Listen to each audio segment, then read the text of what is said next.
Teaching exam general knowledge.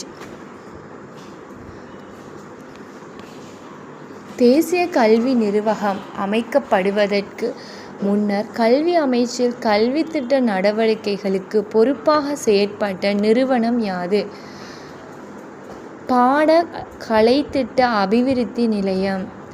தேசிய பாடசாலை ஒன்றில் கடமையாற்றுகின்ற ஆசிரியர் ஒருவரினது ஒழுக்க பிரச்சினைகள் தொடர்பாக இறுதி தீர்மானத்தை எடுக்கக்கூடிய நிறுவனம் யாது? அரச சேவைகள் ஆணைக்குழு.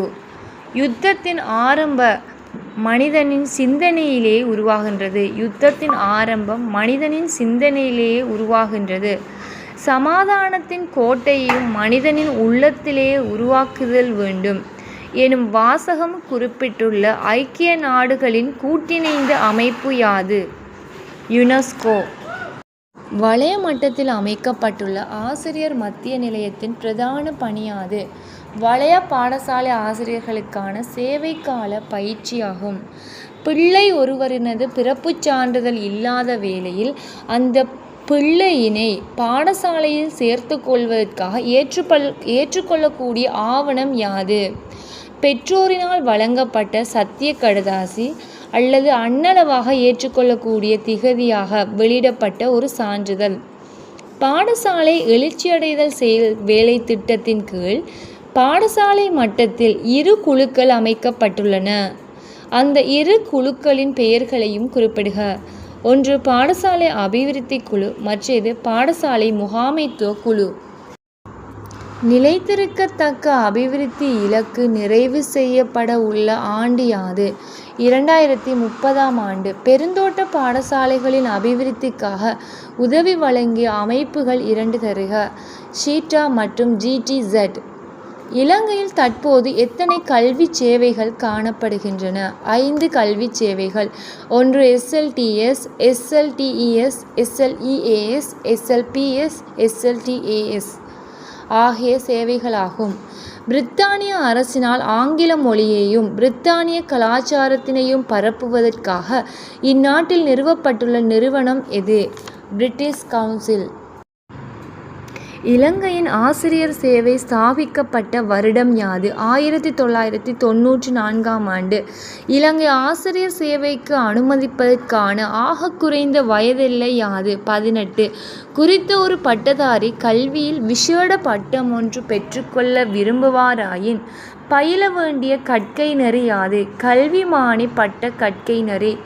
மாகாண கல்வி திணைக்களத்தின் தலைமை அலுவலர் யார்? மாகாண கல்வி பணிப்பாளர். கண்ணங்கர அவர்களின் காலத்தில் இலங்கையில் காலத்துக்கு ஏற்ற கல்வி சட்டமானது நிறைவேற்றப்பட்ட வருடம் யாது? 1939ஆம் ஆண்டு.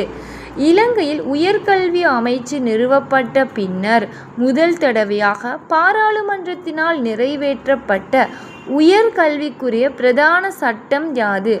1978ஆம் ஆண்டு 16ஆம் இலக்க பல்கலைக்கழக சட்டம்.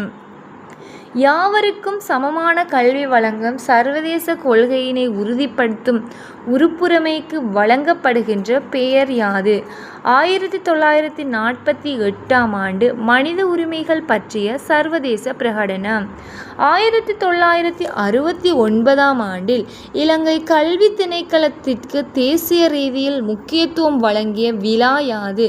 கல்வி நூற்றாண்டு விழா.